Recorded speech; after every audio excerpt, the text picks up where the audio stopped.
Sounds like football, baby.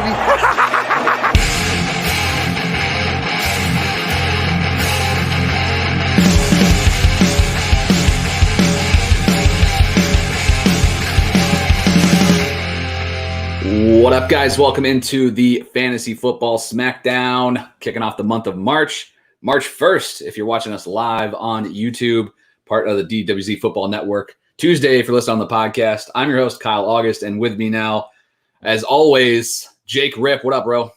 Jake Rip, come on, not Jake Rip. Say it. Say it for the people. I forgot it. Oh, Kyle, you're speaking to the excellence of execution right There it is. now. There it is. Excellence of execution. My bad. Get it together. Put some show notes together before we hit record. Dang it.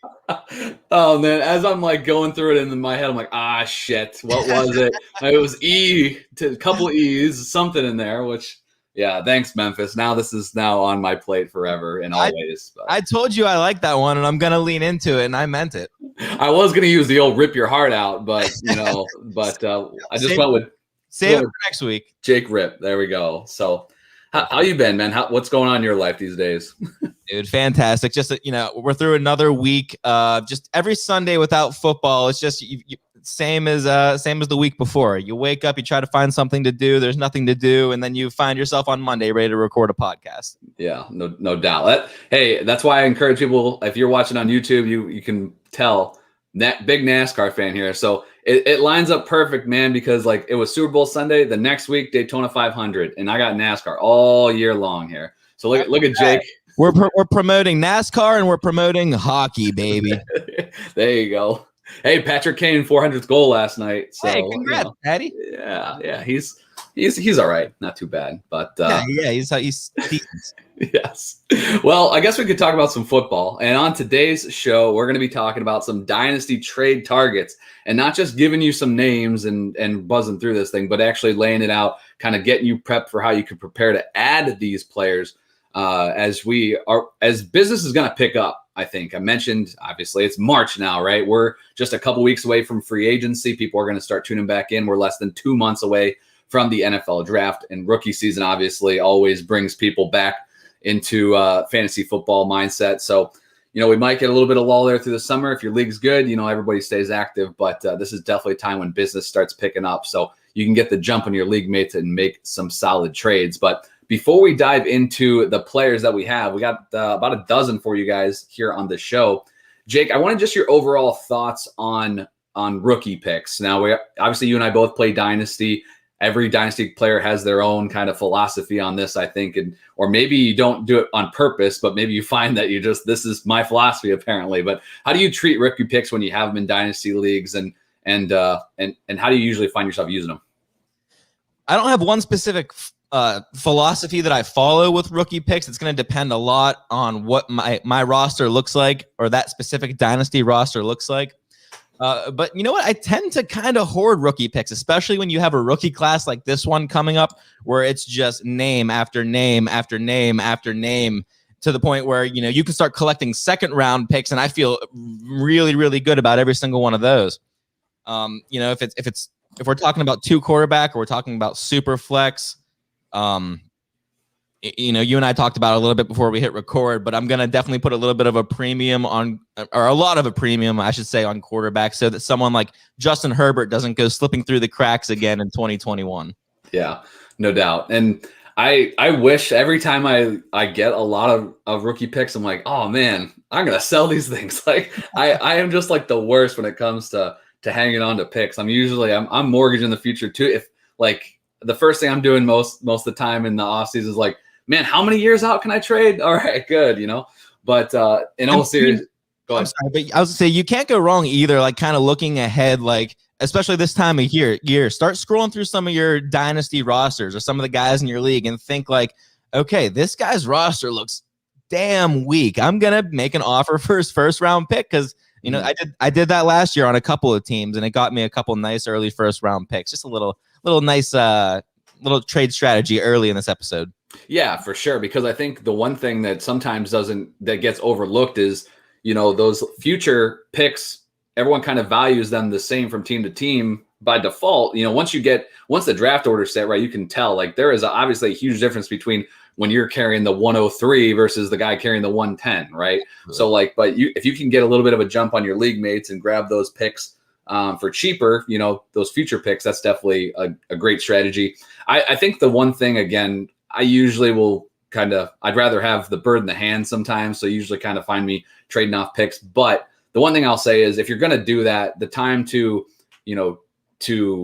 trade your draft picks away in season is great. But if you have them right now, just hold on to these things, man. They got nowhere to go but up. As we get closer and closer to these rookie drafts, people are going to want back in. They want in on this thing, right? FOMO is for real. If you take it the whole way to draft day, I mean, the price of those rookie picks will just be through the roof to the point where you wait until you're on the clock and then you let your league mates know. If anyone who wants this pick, come at me. Let me know what you're willing to do. I mean, you'll be amazed. No, it never fails. And even as somebody that usually trades picks away, I have to remind myself on draft day, like, settle down, man. You did this for a reason. Like, don't get crazy and overpay and try to get back in it. Because you'll see it, man. You'll see these people that make these trades just so that they can be the one to click submit or announce the name. But then the second you leave the draft, would you have paid that value for that same player?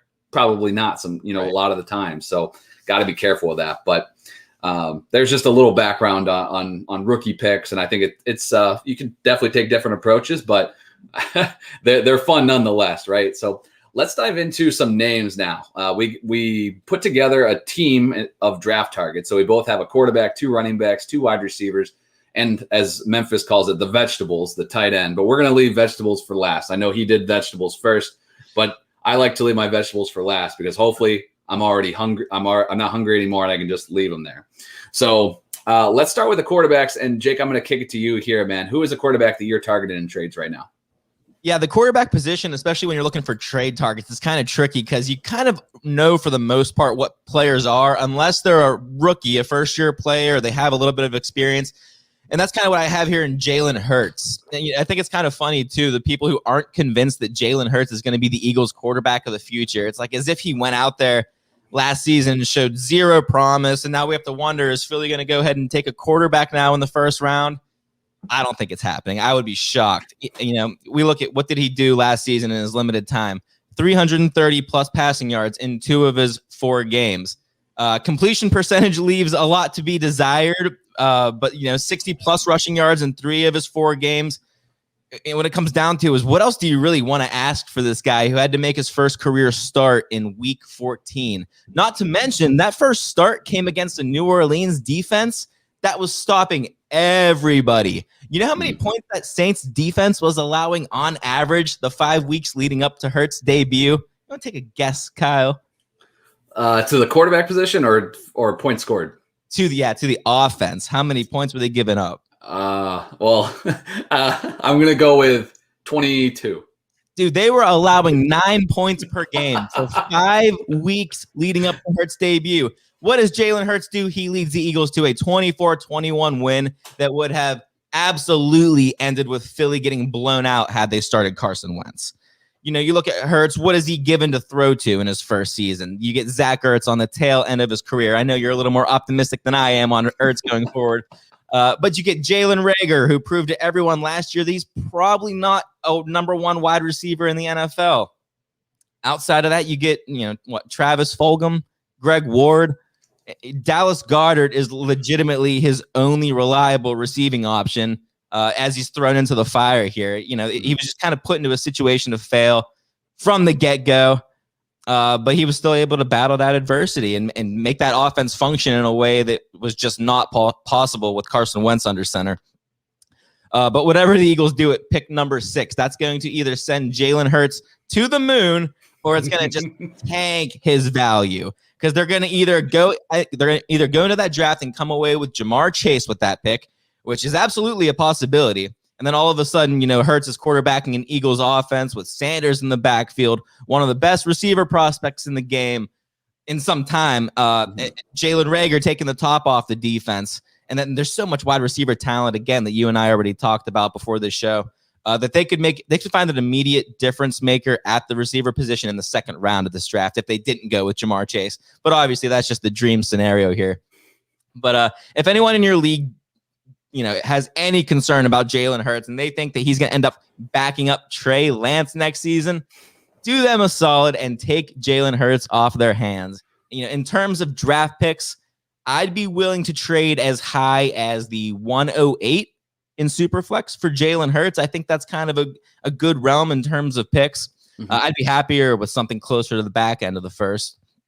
But in terms of player value, man, Jalen Hurts, he was just outside my top 12 quarterbacks when we did our player rankings. He just missed that episode, and I need to change that because I was looking back, and the more I think about it, someone like Ryan Tannehill, who just made the cut for me, 10 years older than Jalen Hurts. He lacks the mobility that Hurts has.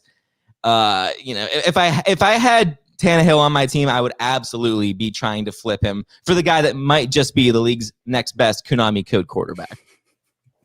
Yeah, you mentioned it. This could be a guy that turns into not dust, but that things could go way south real quick. If you mentioned Chase at 6 overall in the NFL draft, that would be great. Huge. But what if they move up or they draft a quarterback? If they get Fields there at 106, then it changes everything, right? So this is the guy that I've really had a tough time ranking, and you mentioned it. We talked about the top 12s at the position. I would have Hurts, just at the back end of my top 12 if I knew that they weren't taking a QB there. The fact that Wentz is no longer there, you meant the rushing you alluded to. He is going to be a guy. He's probably going to be top 10 for me in redraft leagues this year because of that rushing ability. But it could just turn sour so fast. So when you're trading for him, you do want to try to find a guy that's maybe a little bit more worried. And I think the 108 there is a fine price to pay. Like you said, later would be better. But it's risky. But you're going to know real quick. I don't think it's one where you're kind of you're not going to know till August whether he wins the job or something like that. You're going to know by May 1st. If they were only going to give him 4 games to actually prove that he can quarterback this team, I don't even know why they went and wasted the draft pick on him in the first place. And like I said, not like he went out there and he sucked. He was fine. The completion percentage wasn't great, but Josh Allen's completion percentage wasn't great either in his rookie year. So. Well, this is an organization that, with a few of their offseason moves, have also shown that they're not afraid to just move on from guys, firing their head coach just 3 years removed from a Super Bowl, getting rid of Carson Wentz after giving him a massive contract. But, that's the thing. Usually in this situation, when a team trades a guy like Carson Wentz, I'm like, hey, that's confidence in the backup. But that 106 scares the living crap out of me. Like if it was later, a little bit later, even 108, maybe 110, in the NFL draft, I'd be like, okay, let's, we should be good. But that 106, man, I just don't know. And your Atlanta Falcons scare the crap out of me too, because what if they don't take a QB and the Jets don't take a QB? That's what I was just about to say. Some of those teams in the first 5 picks can make this really interesting if they don't take quarterbacks. Mm-hmm. No doubt. So you went with Hurts, a sophomore quarterback. Now I'm gonna stick on that same train. And I'm gonna go with Tua, a guy that had a lot more draft capital than Hurts did, not just in the NFL draft, but in rookie drafts last year. This kid was the 102 pretty much in rookie super flex drafts last year. Now, in hindsight, which is undefeated, by the way, Justin Herbert and Joe Burrow were probably clearly the better options there. But I think Tua is somebody that if you looked at that today, he'd be ranked 3rd in that class. If you compare him to this year, he's definitely not going to be taken ahead of Lawrence, and you have Wilson and Fields right there as well. And I think when you look at Tua, the tough thing to remember sometimes is that there was some health concerns coming in, his long-term value was one of those things, but just how healthy he was going to be out of the gate. And he was given the first 7 weeks off. The Dolphins had their bye and they rolled him out there as the starter. And, he struggled. He wasn't all you'd hoped for, but he had some flashes here and there. He was at 15.1 points per game if you exclude the week 6 game where he threw 2 passes. And that was right there. Baker Mayfield was 15.4 points per game. And everyone really, was touting him for a bounce back season and everything. And that was with Tua not really having many weapons. Parker was injured. Preston Williams was already pretty much out at that point, I believe.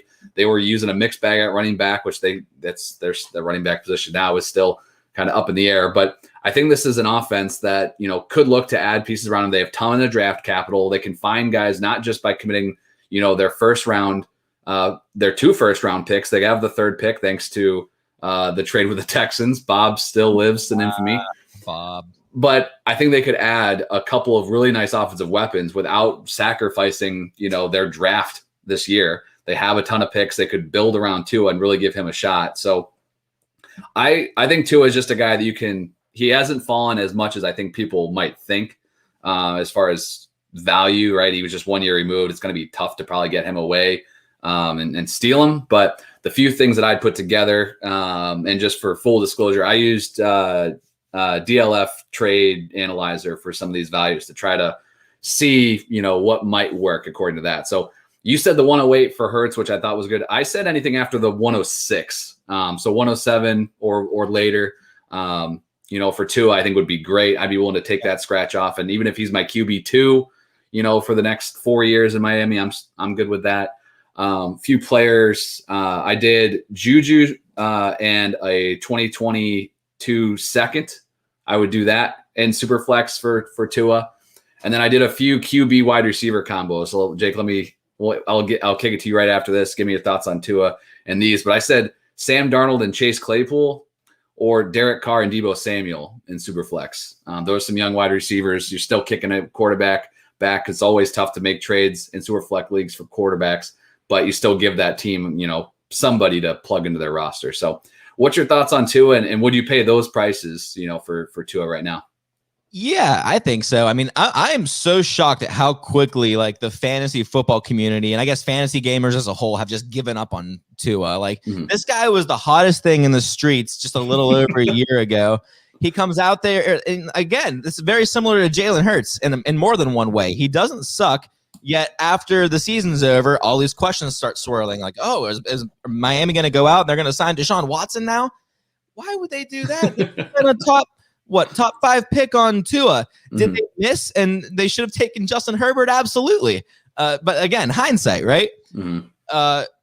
But the thing is, you brought up the 106 or 107 being kind of equivalent to his value. And I agree. And I think I'd be willing to pay that too, but I don't think you have to. I think whoever has Tua would let him go for a later first than that, especially with all the quarterback talent that's entering the draft this year.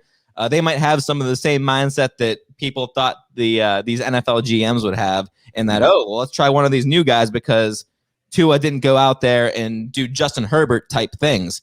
We're all expecting quarterbacks to come into the league now and just throw for 4,000 yards and 40 touchdowns and set records a la Pat Mahomes. And it just doesn't always happen like that. Sometimes they take the Tua route. So I'm very much down with the values that you laid out there.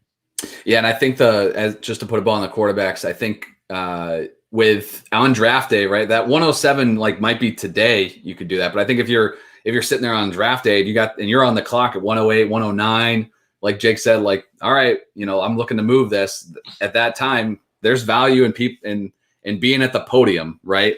People want to make those picks. So I think you can move those, something even a little bit less on draft day. But there's a couple of young quarterbacks you could go after here.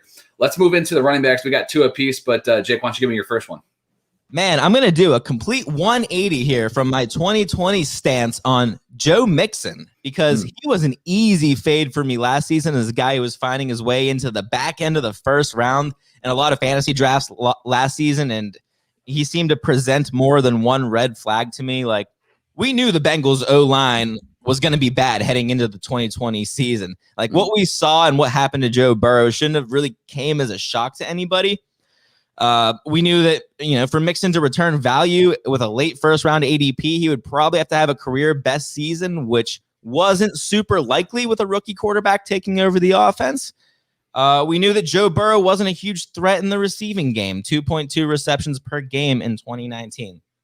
Now that Mixon is gone, and I'll just say disappointed fantasy owners in 2020, because that's kind of the vibe I'm getting, even though he was hurt. And he was RB9 weeks 1 through 6 while he was active, but I see it all over fantasy Twitter. It just seems like people are done with Mixon, and the owners, they're ready to trade him. And I'll tell you what, I think the time to trade for him is now. Cincinnati will address the offensive line this offseason. They're likely going to start that process by I'm going to take a shot on saying Penny Sewell. I think I pronounced that right. That's pretty cool. So yeah, I think you're good. I think that's right. With the 5th overall pick in this year's draft. And, for people who's suggesting that this offensive line rehab is going to be a multi-year process, and you can't just flip it around in 1 year. Well, go look at the Cleveland Browns. Cleveland ranked 23rd on PFF's offensive line rankings following the 2019 season. Then all of a sudden, what does Kevin Stefanski do? He signs Jack Conklin. He brings in Jedrick Wills. All of a sudden, this team has one of the best offensive lines in the league. In fact, they went all the way from 23rd on PFF's offensive line rankings to first overall this year following the 2020 season. So, I mean, Cincinnati, they already have a solid left tackle in Jonah Williams. They draft Sewell in the first round. They sign an average guard. I mean, that would be an improvement on what they have now. And then, perhaps we can start opening up some running lanes for Mr. Joe Mixon. One last trait that he possesses, or one last attractive thing about Joe Mixon here. There's about 5 running backs in the league who don't lose any carries to their backup. Those 5 or so being, Christian McCaffrey, Saquon Barkley, Derrick Henry, Dalvin Cook, and Joe Mixon. I don't think I left anyone out there, and sure, these guys are going to lose carries here and there, but for the most part, these guys have a huge strangle on their individual backfields. Geo Bernard was hardly involved when Mixon was healthy, just 4 attempts in the first 5 games. I mean, despite Burrow throwing the ball more often than any other quarterback in the league, Mixon was still able to average over 20, or he was able to average 20 carries per game through the first 6 weeks of the season on account of just owning that backfield. So now with 4 years of experience under his belt, he's yet to turn 25 years old. There's going to be players drafted this year that are Joe Mixon's age. That's absolutely phenomenal. But he's overcome adversity, to say the least, with these terrible Bengals teams, and he still produced 2 1,100-yard rush seasons as a 23-year-old. So maybe let's give Joe Mixon the benefit of the doubt and face the facts that he can only improve from here. We've never doubted the talent of Mixon before. Why start now? I truly believe that Joe Mixon has a career year in 2021, and he does sneak back in to that RB1 territory. And, you were throwing out the trade examples before, Kyle. This is my all-time favorite example. If you can find some sucker who will trade you Joe Mixon for James Robinson. Nice. Oh, that is the move, my friends. Unload James Robinson. Go get Joe Mixon. I'm telling you, it's not going to be long before this Cincinnati offense gets cooking. Yeah, I do like that. That's funny. That name's going to come up again here in a minute too. But I like the call on Mixon because I was right there with you. I think last year, he was just in the news. He got his contract extension. They had the new fresh quarterback. But, as far as for what changed for him, we just didn't see enough. And I thought he was being a little bit overrated in 2020. And, then he went down to injury, which, really stinks. You never want to see that regardless of what your call is. But with Mixon in 2021, I do think it's shifted a little bit too far the other way, where his price is solid. You can pick him up for reasonable cost. I think he is extreme. He's super talented, right? I was going to say it's a fair price now. I felt like before what people were asking, it didn't make any sense. But, I feel like you can get Mixon for a reasonable price at this point. Yeah, and I think he's got at least another couple years. He's, like you mentioned, I think he's got going to be 25, right? Yeah. So I think you got at least another 2 years, and that's enough for me for running back. Like, if you're sitting there waiting for the running back that's going to be on your team for 6, 7, 8 years, you'll be disappointed every single time. You need to treat these running backs in a 2-year window. And I think right now the price equals what Mixon can provide with upside. So I like that call a lot. I'm going to go with a veteran running back as well. I try not to be unbiased whenever possible, but James Robinson. I can't. Zeke is just, I don't understand right now. He's RB16 in DLF ADP. He's 40th overall. And I get it. He's not what he was where he was last year. What is he in ADP? He's 40th overall, running back 16. That is that's stupid. And I just don't understand. Like, I get it. Like, you're maybe buying him for 2 years, right? But again, that's all I'm looking for from my running back right now. And the guy that keeps coming up to me is Dalvin Cook. Now, Dalvin Cook's coming off a monster season, right? But Dalvin Cook turns 26 in August. So does Zeke, turns 26 in July. They're the same exact age. Dalvin Cook is being taken as a top 5 running back and valued that high. I think you can get a comparable, if not maybe even better running back in Ezekiel Elliott, who doesn't miss time, compared to Dalvin Cook, who seems to waddle off the field every 6 plays, it seems. when you look at Zeke last year, his numbers were not what you expected. He did not return, the draft cap we had to spend on him, but he was still running back 9 overall in 15 games, 50 plus receptions, 3 straight seasons. That's valuable. You need your running back to catch passes. Zeke's done that. The touchdowns took a little bit of a dip, but he still had 8 in a season where Dak Prescott played 4 games and the entire offensive line was injured across the entire board. Tyron Smith, Lyle Collins on the tackles didn't play at all. All-pro Zach Martin missed a lot of time. Travis Frederick retired before the season. And Connor Williams, who's the weakest link on that entire offense, he tore his ACL less than a year ago and was spotty at best. All of those guys should return except Frederick. And they've invested some higher mid-round picks in that offensive line. I think that'll turn around. Having Dak Prescott there obviously is going to give him a boost. So I'm buying Zeke right now, even if it's just for 2021. I don't care. I think he's going to be a borderline RB1 still and get it done. So some trades I put together that seem to work out. James Robinson and Alexander Madison for Zeke. I think that hit. I mean, let's go. You might not even have to throw Madison in, to be honest, but that is so funny, dude. I mean, if someone would give you Zeke for that pair, you just take that to the bank. Yeah, I that's my favorite one. The other two that worked out in the calculator were AJ Dillon and a later 2021 first. So I think it was like 9 or 10. Gets it done. I would make that move. Especially right now. Like I would make it right now. I mean, Dillon is very similar. He's like the Jalen Hurts of running backs. Like he could be dust in 2 weeks if they re-sign Aaron Jones, and then he could be awesome if they don't. And then the last one I had here, this would be, a stud for stud type move, but I would do this. I would trade away Mike Evans and Zach Moss for Ezekiel Elliott. I think Evans is definitely, he had a solid year this year, but he's getting up there towards the magic age I'm going to talk about here in a bit. With one of my wide receiver trade targets, but I would make that move. Running backs are hard to come by, and that's just because they expire on you. But I think this is the time is now. If you've ever wanted to own Ezekiel Elliott, I think you can still own him and enjoy the ride for a couple of years. But so what's your thoughts on Zeke there, Jake? This has been one of the off-season values that has made no sense since like January. Even people saying, would you rather have Derrick Henry or Ezekiel Elliott in Dynasty? I don't even have to think about it. I mean, it's going to be Zeke on top of what he can do as a pass catcher. I mean, the Zeke disrespect is just crazy right now.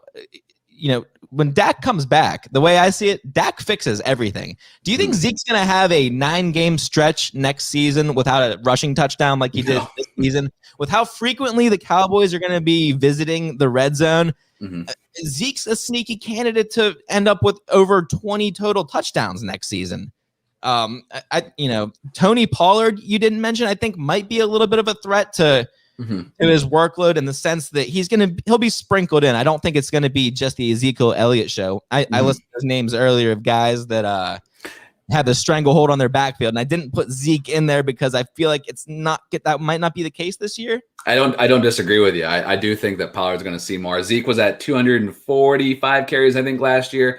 And if you're buying Zeke for Dynasty, that 260 is probably solid. I don't know if you need him to be at 300. Otherwise, he might be gone even before you know it. But Pollard is definitely a factor, I believe. But I liked the fact that Zeke still saw the receptions. I think that's the biggest piece for me. I was afraid that Pollard would come in and start taking catches. 25 years old. We're talking about putting him in the trash. I don't know, man. 25. I'm 25. Well, I'm glad no one's thrown you out yet, man. Come on, man. We'll keep you on board. Yeah, I don't get it.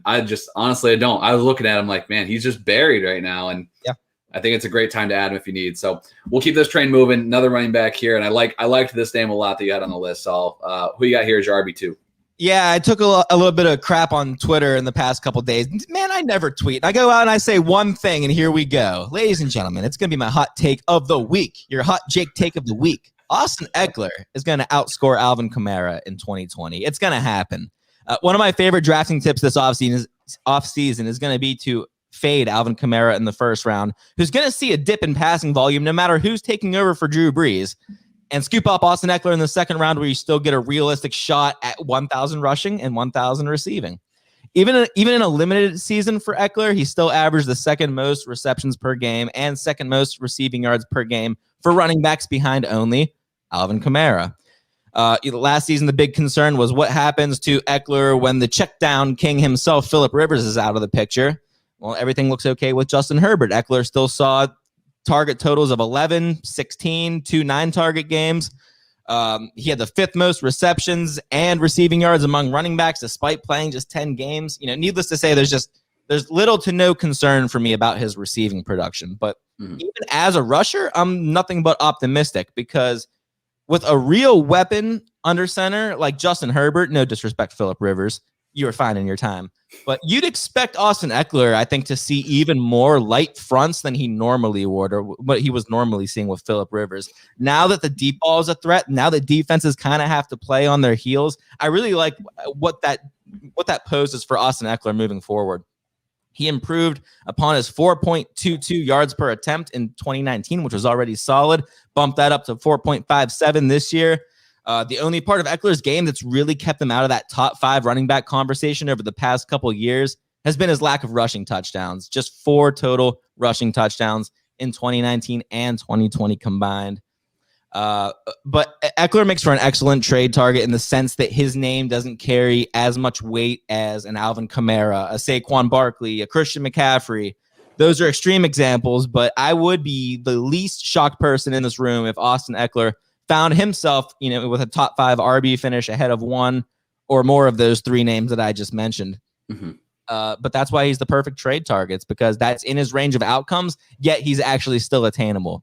But I think if you can get out from a player, here's my example here. Get out from a player like Aaron Jones with such an uncertain future and come away with someone like Austin Eckler, who for his entire career, he's going to have a nice PPR floor, even though it might not be whatever it is in 2020 and 2021. He'll provide value longer than his legs will take him. He'll still provide value as a receiver.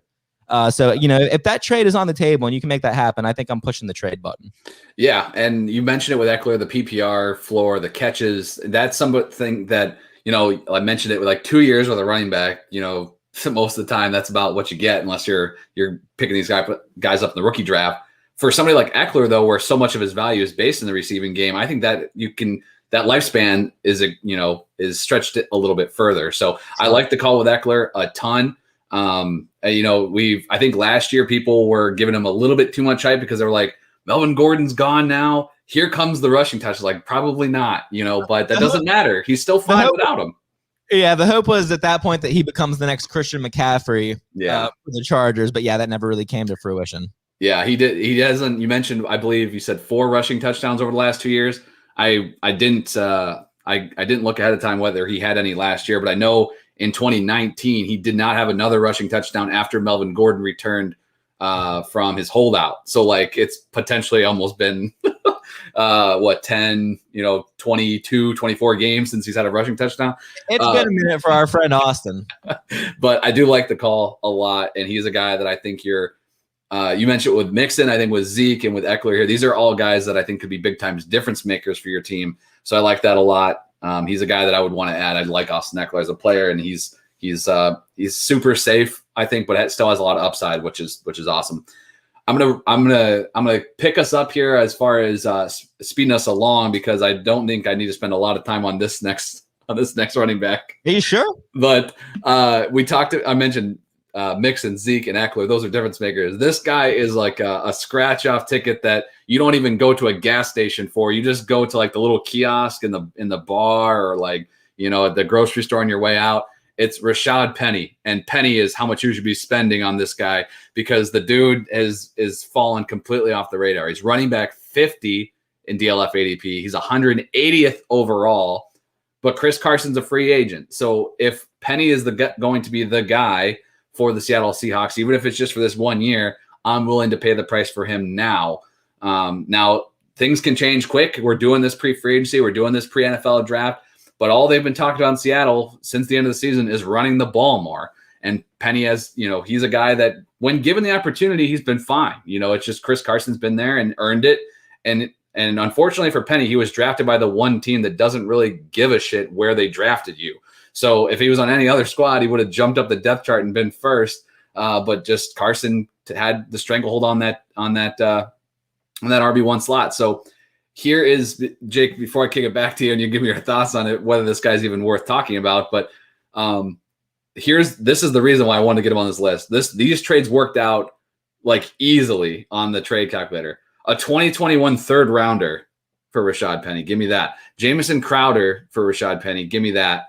And then this one, Brian Edwards for Rashad Penny. And you could probably get something else in return too. Yeah. So like I would do that. I would trade Brian Edwards for Rashad Penny. Like, just kick me back a 2022 third. Like, don't worry about that.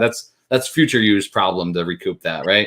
Like that's the move I'm making to grab this guy. I think he could turn into your RB2 for the cost of almost nothing. And if it's just a 1-year thing, who cares? You're not giving anything up for him. So that's my Rashad Penny rant, I guess. Yeah, I mean, I guess the team that wants Rashad Penny, like I found myself in that situation with a roster last year where I had no running back depth. Like, I don't know how I ended up like my running back was like Adrian Peterson or something. Like I hadn't maintained this team since 2014. But I went out and I went out and acquired Darius Geis, a little more pricey at that point. But I kind of like what you're trying to do with Rashad Penny here. It's almost like a Band-Aid play. Like you gotta fill that roster spot for this season, and Rashad Penny is nothing but upside. Mm-hmm. He's going to cost you nothing. That 2021 third, I'd be willing to pay that for Penny if I needed a running back this year. I think you probably could get Penny and something else for Brian Edwards, who hasn't done anything in the league yet. But it is amazing. These guys like Rashad Penny, and another name that came to mind was Royce Freeman. Like, remember these guys were like the heroes of the NFL draft. I'm looking at Rashad Penny's senior stats, 2,200 rushing yards, 23 touchdowns. It makes you wonder what happened. I guess that would be my only pause for concern in Seattle is he's been around for so long. Are they willing to just hand him the keys and say, okay, and give him maybe that like Derrick Henry route into the league where like, okay, you've taken your snaps behind Dion Lewis. Now let's see what you can do. Mm-hmm. So we'll see. I don't know. At the end of the day, I can't say that I'm extremely optimistic for Rashad Penny, but again, at the price you have to pay, I mean, you can't go wrong. Well, and you mentioned names like Penny and Freeman, like that you should remember those things on draft day now, because none of these things are sure things at all. As much as we all think they're going to hit, they can turn into nothing real quick. So I thought you were going to make a low cost joke there, right there with Rashad Penny and Royce Free. Oh no, I missed it. Damn. Well, yeah, I'm blaming you for that one first. You brought up the names and didn't dunk it home, and here I am left holding the bag. So. Damn it. All right. Well, let's get back on track. Wide receivers. You got a young guy. We're going another sophomore player here. So who you got? Yeah, man. I got for you the fantasy football community's worst kept secret so far this offseason, Mr. Brandon Iuke. In all honesty, at this point, like you've probably got to pay up a little bit for Brandon Iuke, and I have no problem doing that. Kyle Shanahan is so head over heels in this guy, and it kind of shows considering they reached for him in the first round of last year's draft. I don't know about you, but I didn't see that pick coming at all. But there was this one quote from Iuke's position coach at Arizona State, his wide receiver coach, that I've referenced more than once in a couple articles and on a couple podcasts. But he says something along the lines of, Torrey Holt is the best wide receiver he's ever coached, but Iuke is the closest wide receiver that he's had to Torrey Holt. Now, this is a guy who's been coaching college football for a very, very, very long time. I believe since the 80s. So I take a comment like that, and I mean, that's super high praise coming from this guy. And since reading that quote and seeing the draft capital that he was able to command, I mean, Iuke is immediately on my radar as one of the most underrated wide receivers in this class. So you look ahead and say, okay, what did he do in his rookie season? Super underwhelming first 5 games. He averaged just 3 catches for 30 yards in each game. Then he hits the gas pedal. Next 6 games, and on a per-game average, you were getting 11.5 targets, 7.5 receptions, 95 yards. I'm going to round that up. You were getting 100 yards and 0.7 touchdowns. I don't think I can get away with rounding up that. That's a little bit of a stretch, but all right, we'll give it 100 touchdowns. Yeah, 100 touchdowns. I'm out of control now. But listen, this guy, he was wide receiver 3 in average fantasy points per game over that period of time. Almost half the season, he was giving you 17 fantasy points per game. Devontae Adams and Tyreek Hill were the only 2 wide receivers to outplay Brandon Ayuk from weeks 7 through 15 from a fantasy football perspective. You know, the haters are going to immediately point out, and I see you over there, Kyle. You're thinking it. They're going to immediately point out George Kittle and Deebo Samuel both missing time during that stretch, which definitely inflated Ayuk's targets per game up to almost 12. But you know what? Listen, I've tried in the past to invalidate players' talent on account of the supporting cast or lack thereof, and it pretty much never works out. And I told you, this is my strategy now going into 2021 for evaluating players. Ayuk is a special talent, and I'm siding with the talent on this one. In 2021, that's the move I'm going with. Regardless who's on the field, for San Francisco in 2021, Ayuk's going to play a major role in that offense. We talked about this a little bit before too. If we're redrafting this 2020 class, I'm taking CeeDee Lamb. I'm taking Justin Jefferson. Now I'm going to pause and I'm going to think for a little bit, because it's really close to me right there between T. Higgins and Brandon Ayuk. Right now, I give the edge to T. Higgins on account of I already know who his quarterback is. I know that he's tied to a franchise QB in Joe Burrow. Mm-hmm. However, Jimmy G is not the future in San Francisco. If San Francisco can make a move on one of these free agent quarterbacks or even trade up in the draft for one of these epic prospects coming into the league this year, then it's only going to unlock the true potential of Brandon Ayuk. But what I'm understanding so far is that like his value is kind of all over the place. Like you can find guys who have him in their top 10 dynasty wide receivers and guys who have him outside their top 20. That being said, I'd start with a low ball offer if you want to go acquire Brandon Ayuk to kind of get an idea of where your league mates are with the guy. If they would take Kenny Golladay for Brandon Ayuk, I would do that. If they take Juju Smith-Schuster, I would do that. If they would take an early second rounder, maybe I would do that. Yeah. But I would bet at this time next year that Brandon Ayuk is a consensus top 12 dynasty wide receiver. Putting all my chips in on this guy. I like it. I think back a year ago, unlike Tua, which I talked about earlier, right? He was the 102 at Superflex. He just was. They didn't even call it the 102. We called it Tua instead. 102. We'll see, you're on fire. Ayuk for me is an instant. Like if I'm the Ayuk owner, I probably paid mid-second. And if you're coming to me with a early second or better yet, the 110, 111, 112, like I'm like, ho, man, I made a profit. Exactly. Right. So you can definitely use that versus Tua where you're trying to convince somebody to like, hey, take a loss on this, right? On Ayuk, you can kind of kick a little extra in their mind and get this guy. I do agree with you. I think that people are going to knock him for Kittle and Deebo not being there, but he got the opportunity. He showed up and he did his thing. And exactly.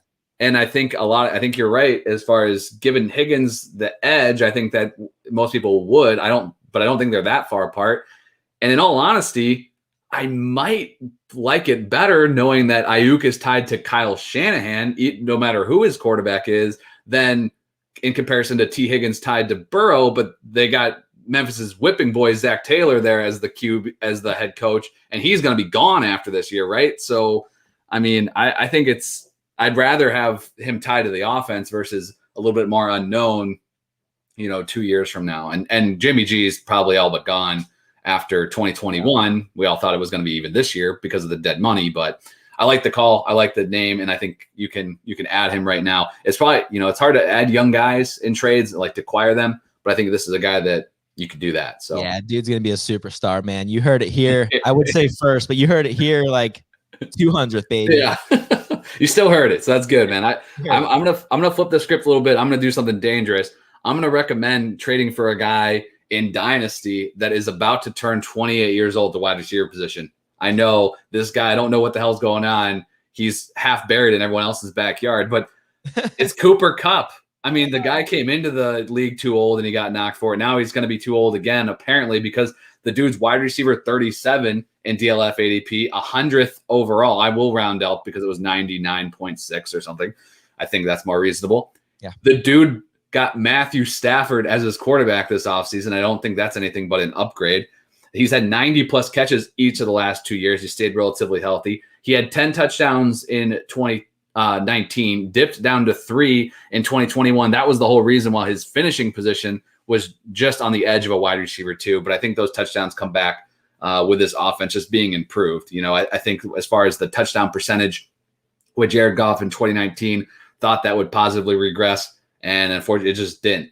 But I do think that positive regression is coming for this offense. I think there's more passing touchdowns to be had, and Cooper Kupp is a guy that even just turning 28 this upcoming June is somebody that 2-3 years still you have really good value with him, paired with Matthew Stafford. And people just waiting for these wide receivers to turn 28 and then just bash them. But at this point, I still think you have a few good years left. And that at that price, here's some trades that worked out on DLF Trade Analyzer. A 2021 second for Cooper Kupp. I'm smashing that. Give me that all day. Laviska Shenault and Cole Beasley for Cooper Kupp was a wide receiver duo that I would do. I know Chenault's gaining a little bit of traction. He's young and he's going to get a new QB, but I'll take Cooper Kupp. Shenault wishes he could be Cooper Kupp. So, and then the last one here, if you want to trade a running back for Cooper Kupp, these guys were almost identical in their value on DLF, but Kareem Hunt for Cooper Kupp, I would make that move in an instant. Hunt's already up there a little bit. He's sharing a backfield with Nick Chubb right now. So I'm gonna take 90 plus catches and add it right to my squad and feel damn good about that. So I mentioned Zeke earlier. He's my boy. Cooper Kupp's I'm a big fan of his for a while, so I'm going to stick with it even in Dynasty. I know it's crazy, but what's your thoughts on Kupp? Is this a guy that you would be looking to add, or you just kind of holding your cards? I'm mostly holding my cards, but you bringing him up is at least intriguing. I think where you find the value with Cooper Kupp is like you said, most Dynasty owners, they're going to start freaking out when they see that 27 now turning 28. But he kind of has those like Julian Edelman miles on him. Like you mentioned before, he only got his career started as a 24-year-old. So he's only been in the league for 4 years. So just because we see 27, 28 doesn't mean he's got all these miles on him. Like he's still fresh. He's still good to go. He's come just short of 100 catches for 2 consecutive years. Now he kind of hovers around that like 100 catch, 1,000 yard, 1,100 yard range. Mm-hmm. I think it kind of, I don't think it goes much higher. I think it stays sort of the same. I am curious though why you lean towards Cooper Kupp and why it wasn't Robert Woods who you're more interested in acquiring.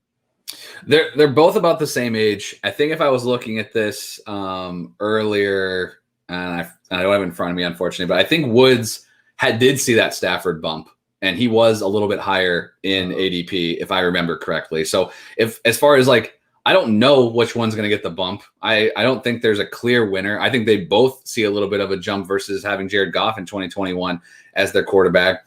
The one thing with Kupp is, that I really like about Kupp is the catches have been there. The yards have been modest and fine, but he's been that red zone target for that team. They don't really have anyone else that they've turned to when they've actually thrown the damn ball when they get down in the red zone.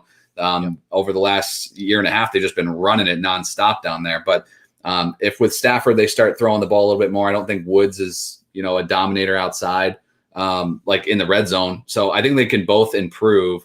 But Kupp just seems to be getting a little less love these days. So I'll take the cheaper guy. They're close enough for me.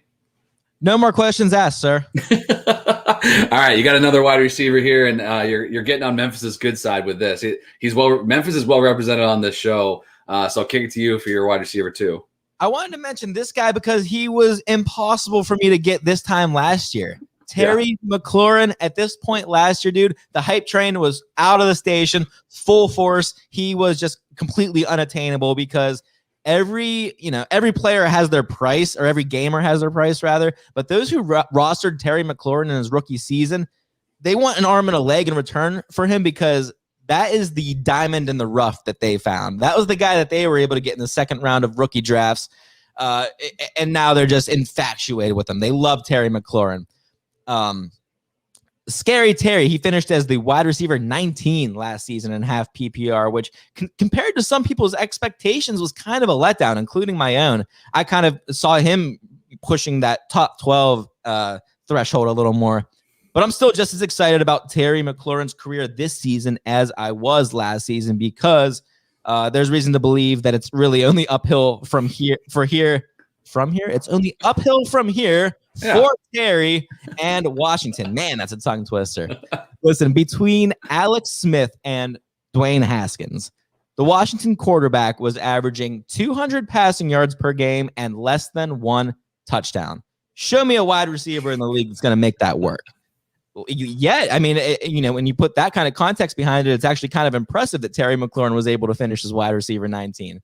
But Washington doesn't pick in the draft this year until 17th overall this season. And given their defense is the only reason that they were even able to win 7 games this season, you have to imagine that the Washington football team is going to go offense in the first round. One way or another, they have to address the quarterback position this offseason. We don't want to see, poor Terry McLaurin follow a similar career path to Allen Robinson, where, he never has a quarterback that can complete 65% of his passes. But one of my favorite reasons for seeking out Terry McLaurin on all of my rosters, much like Joe Mixon and his opportunity share in Cincinnati, is McLaurin is it in Washington. A 98% snap share in both of his 2 NFL seasons, which is pretty much unprecedented. I mean, this dude never comes off the field. Even players like A.J. Brown, Calvin Ridley, they were held to less than 85% snaps this season. I mentioned how non-existent the Washington passing game was in 2020, and McLaurin was still the 6th most targeted receiver in the league with 134 targets. With a competent quarterback taking over for this team, I think we're finally going to see that Terry McLaurin ceiling that, in my opinion, he hasn't really even come close to hitting yet. Mm-hmm. And just to kind of gauge where I'm at on Terry McLaurin, I would prefer him over names like Allen Robinson, Amari Cooper, the aforementioned Mike Evans. I think I'd take Terry McLaurin over Keenan Allen and also Kenny Golladay. So just that big group of like the veteran 26 to 27-year-old receivers, that tier of guys, I want Terry McLaurin right above that. Yeah, I like McLaurin a lot. You mentioned this, if you've had him on your teams, on your rosters, it's been great seeing that he's just the guy. A little bit of emergence from Logan Thomas last year was solid. I'm interested to see if they add weapons. They've literally done nothing. That's why, as much as Dwayne Haskins was a knucklehead, like they gave that dude no help ever. They fell ass backwards into Terry McLaurin, and other than that, now what else have you done? So if they add another piece to that offense, which I think they need to, hopefully the quarterback upgrade will be enough where even if his, the snap share will obviously be there, but even if his target share dips a little bit, as those quality of targets will hopefully, balance that out. If again, somebody else there. We're just trying to improve on 200 passing yards and 1 passing touchdown. I mean, that's like a receiving line for Antonio Brown in 2018. Yeah, I'm definitely excited if I had McLaurin because I think better days are ahead at the quarterback position, and the price has cooled a little bit from last year. So I think he is acquirable right now, and if you can sell one of those bigger veteran names, even if you got to kick a little bit in there, I would. If that's what I had to do to get it done, if I had to say Kenny Golladay and, I got a late second, whatever, I'm done. I'm good with that. You're saving, you're gaining a bunch of years. McLaurin's a little bit younger, and I think we haven't seen his best days yet. So no, that production will come. I'm telling you, as soon as they fix that quarterback position, it's coming. So I'm going with another young wide receiver. This is another sophomore guy, and I don't know. I'm still trying to figure this out after I did all this. I'm not sure if I want to target him, but so many people are telling you to do this on Twitter and everywhere that it just seems a little too obvious to me where maybe I'm not going to jump in. But currently wide receiver 28 and 80th overall in DLF ADP, it's Jerry Judy, who was, I feel like he was a consensus wide receiver 2 in rookie drafts last year. I saw him going ahead of Lamb in some spots. He came into the league as, this precise route runner, ready, to perform right away. Went to Denver, who, was in a position that they needed wide receivers. Then Courtland Sutton goes down early. So you thought there was even going to be more for him, but Drew Lock just never took that step in 2020. And now, now they really don't have a direction because they're, do they pay? They got to move up a little bit in the draft. They're outside. I think they're outside the top 10, just outside the top 10 in NFL draft order. So in order to, to acquire one of those top 3 quarterbacks, they might have to pay up a little bit. They haven't made a move in free agency yet. Deshaun Watson apparently is rumored there, which I believe that when I see it. But you have the things with Jerry Judy. You had the draft capital being a first round pick, all the hype, the route running that we've seen on display. I don't have any advanced metrics in front of me, but you see the little videos all the time. And that's why this guy's getting hyped that you need to buy him now, right? His price is cheaper than what it was a year ago. And the quarterback upgrade has to be coming, right? Similar to Terry McLaurin. Like, it can't be any worse than what he had last year. In fact, in a game, he didn't even have a quarterback. So, like, is this a guy that you should be buying? I think that in like a Tua way, it's worth saying like, hey man, I can get him a little bit cheaper than what I would have had to pay for him last year, right? And that gets factored in. But for me, he's being so hyped right now. I just don't know if his price tag is just a little bit too high where it's like, I don't want to pay that whatever 103 price was last year in some places. You should be getting a discount on him now. Yeah, so you should be. So here's some trades that I put together, and then I want your thoughts, Jake. If you can sell high on Dave Montgomery, I'd do that in an instant for Jerry Judy. I did Chase Claypool, and then add in kind of a low end running back. I did Damian Harris, and it worked. And then Robert Woods in a 2021 second. So, and I think that ended up being like mid 2022, 2021 second. I would do those moves to get Jerry Judy, which I think is probably a little bit on the cheaper side. I don't know if those are getting accepted if I throw those out there. So right now, but Jake, what's your thoughts on Judy? Because he seems to be a hot name that people are going after right now. Yeah, and I think it's much like what I was saying before with the quarterback thing. It's like everyone expects the quarterbacks to enter this league and just throw for 4,000 yards and 40 touchdowns. Well, it's the same with receivers now too. Mm-hmm. Especially when you get guys like Justin Jefferson who are setting the bar at 1,400 yards. I mean, come on. Of course, now it looks like Jerry Judy had a terrible season, but he was fine. Mm-hmm. Again, you'd hope to maybe see better numbers since Cortland Sutton wasn't involved in the offense, but you can only do so much with Drew Lock completing 43 to 44% of his passes. He's not good. Yeah. But I spent a lot of time on good old playerprofiler.com. And one of the more predictive stats for fantasy football success is air yards. And Jerry Judy did finish 6 in the NFL in air yards. And just to put an idea of what kind of company that puts him in, the list goes Calvin Ridley, DK Metcalf, Tyreek Hill, Stephon Diggs, DJ Moore. Then Jerry Judy is sandwiched in between him and Justin Jefferson, Allen Robinson, Chase Claypool, DeAndre Hopkins. These guys are the best wide receivers in the game. And Jerry Judy, he's going to get there. I'm not concerned about Cortland Sutton coming back out in the offense. If anything, I think maybe that assists Jerry Judy a little bit. Maybe it takes some of the pressure off of him so he isn't the number one option in that offense. But ultimately, it all comes down to they got to find a franchise quarterback, or they got to take a step up from Drew Lock, because that ain't getting it done. No, not at all. And I think that if you're buying into Judy right now, I still think that the minute they do address that quarterback position, the value is going to shoot up again. So I think you got to get in while the getting's good on him. So I like it a lot. I'm hoping I can add him in a few leagues and not pay the price that you had to pick him up in 2020 rookie drafts. But let's get to the vegetables as we're wrapping this thing up. We're right at an hour here. So we got 2 tight ends for you, 1 apiece. And Jake, why don't you kick it off? Yeah, how about a real nice segue here, and we'll stick with the Denver Broncos and Noah Fant. We planned that, by the way. Yeah, and you know what? I even made a note here that I wanted to mention that this Denver Broncos offense, they are kind of just a quarterback away from being one of the better offenses in the league, at least on paper. Mm-hmm. Like, we all like to ooh and ah at the Dallas Cowboys and their Amari Cooper and CeeDee Lamb and Michael Gallup and Ezekiel Elliott.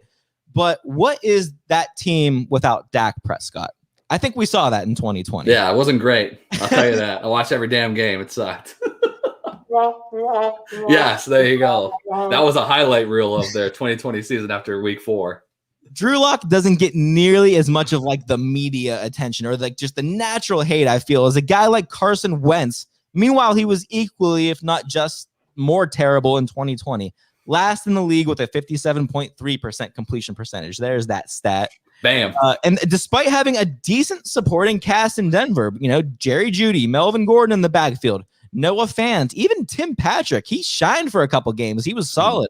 Yep. And I don't know if it's enough to excuse Lock's performance on account of Cortland Sutton missing the year with a torn ACL, But just imagine this offense with a real NFL caliber quarterback. If they had, I keep picturing Mac Jones, man, with as being the guy, with Sutton on one side and Judy on the other side, allowing for some favorable matches for, I don't want to get too off topic here, allowing some favorable matchups for Noah Fant, who, in case you've forgotten, is one of the more athletic specimens we've even ever seen at the tight end position.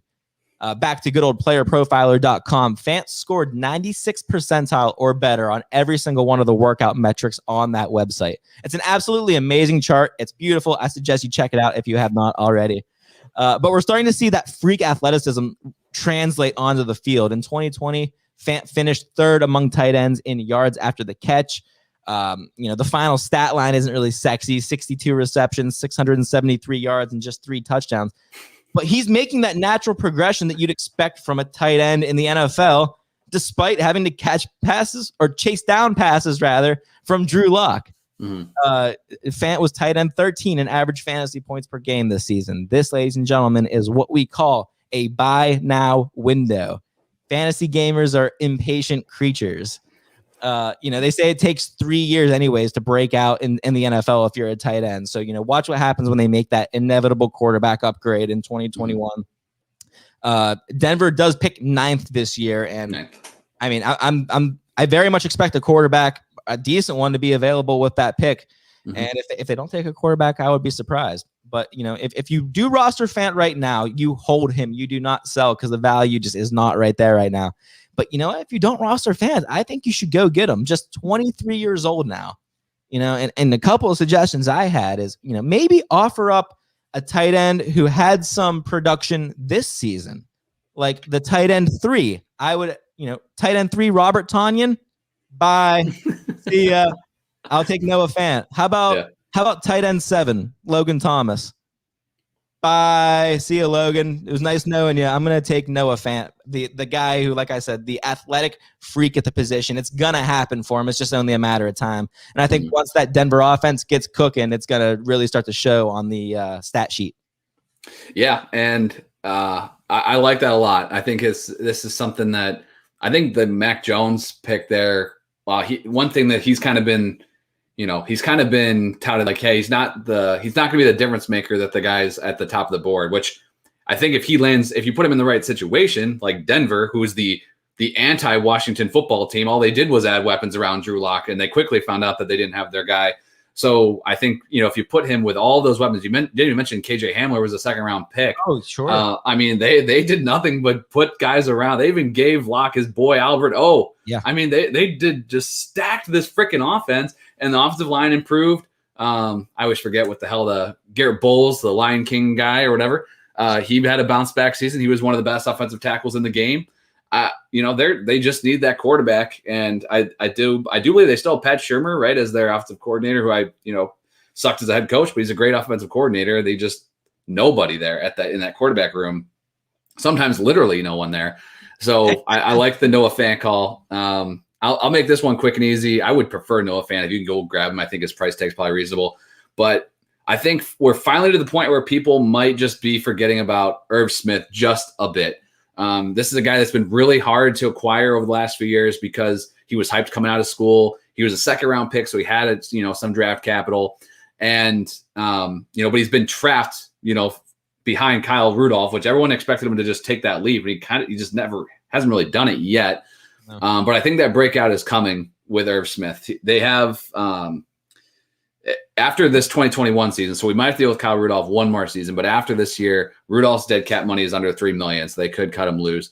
Irv Smith is still extremely young. He came into the league extremely young. So when he hits free agency, he's only going to be he's turning 23 in August of this year. So he's going to be 20. He's going to be 25 when he hits free agency. So even if he never gets out of the shadow of Kyle Rudolph in Minnesota, this is a guy that I've invested now, even if he doesn't break out in 2021, that he can once he finds a new destination. He saw 70-plus snaps over the final 3 games once Rudolph was finally out. He put up 3 touchdowns over that span at the end of last season, obviously an extremely small sample size, but is an extremely athletic tight end, and I'm willing to buy into that. And I couldn't believe how cheap he is right now when you're looking at DLF Trade Analyzer. You could give a 2021 third, an earlier 2021 third. You could give a later 20. You could give two third round picks, like a late 2021 third and a 2022 third. I'm doing that all day. You could give away Christian Kirk and get Irv Smith and a later round pick back. I would do that.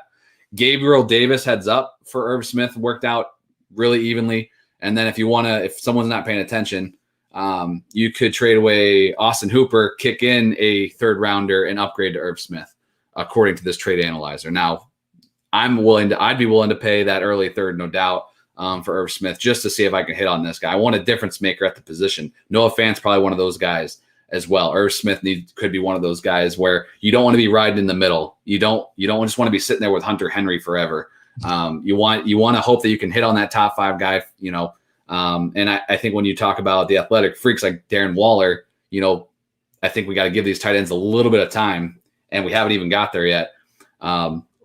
Just taking it back before I kick it to you, Jake, to wrap up the Irv Smith talk.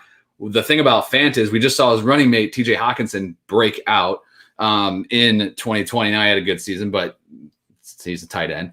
So, and Fant was even behind that. So I think you can factor that into your Noah Fant trade discussions. But is Irv Smith somebody that you'd want to add right now? Yeah, I think so, especially in tight end premium leagues. You know what Irv Smith is, man? He's a unicorn.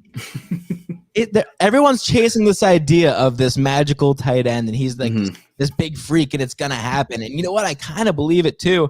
And, let's all pump the brakes because he's not even 23 years old yet. Yeah. Let's give this guy a chance. It's going to work out. I like the pick. I'm not going to give you too much worthless analysis on Irv Smith, but there's targets up for grabs, I think, in Minnesota, especially once Adam Thielen's out of the picture.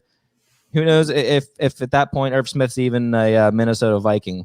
But as I said earlier in this episode, I'm going to side with the talent, and Irv Smith has that talent. So no matter what team he ends up on in the future, I'll be riding with him for sure. Yeah, and I think with you mentioned we keep waiting on Irv Smith. I think people are getting impatient. But I don't think it's too far gone. I don't think it's I don't think we're in OJ Howard territory yet, where it's just like it's done. Just let it die. It's over. And if Devontae Parker's on you, who cares? No one would buy into that. Irv Smith, I think, is just getting a little bit over the edge where people are just kind of tired of waiting. But I think this is the perfect time to jump in and, somebody else rostered him for 2 years for you. Now you can take advantage of the value. So This is the third year. This is where it's supposed to go down for Irv Smith. Exactly. So there you go. There's 6 trade targets for you guys. We went a little bit over the hour here, but I think this is valuable information. Especially love giving you guys a few examples of how to value these guys and approach your trades, because obviously every league's different, every roster's different, and you guys know how to make dynasty trades, but sometimes we miss that point of kind of putting it in perspective a little bit. So, Jake, any parting thoughts as we wrap up today's show? You know what? Follow me at Jake Takes FF on Twitter. I'm trying to get more involved on there and talk to some of you folks. And while you're doing so, maybe hop on over to the DWZ channel and drop a review for the good old Smackdown. Yeah, dude, I saw you posted that I'd take Eckler over Kamara. I saw it right before the show. I was scrolling through, and I think you posted it Sunday. Had 100 likes. I'm like, dude, who is this guy? Man. This guy shaking off the rust. Let's go. That's awesome, man. So definitely give Jake a follow. You can follow me on Twitter at KyleMonth8. And as Jake mentioned, definitely go drop a review. I know we're trying to build up those Apple Podcast reviews over at the Dynasty Warzone feed. And we'll give you guys a few quick reminders because I didn't mention at the top of the show. If you're listening to this on the Fantasy Football Smackdown feed, we're going to continue to put the shows on here for a few more weeks, but eventually we're going to move this thing to purely just putting it on the Dynasty Warzone feed. So make sure you subscribe if you haven't already. We've been cross-posting these shows for a few weeks, but make sure you're subscribed over there.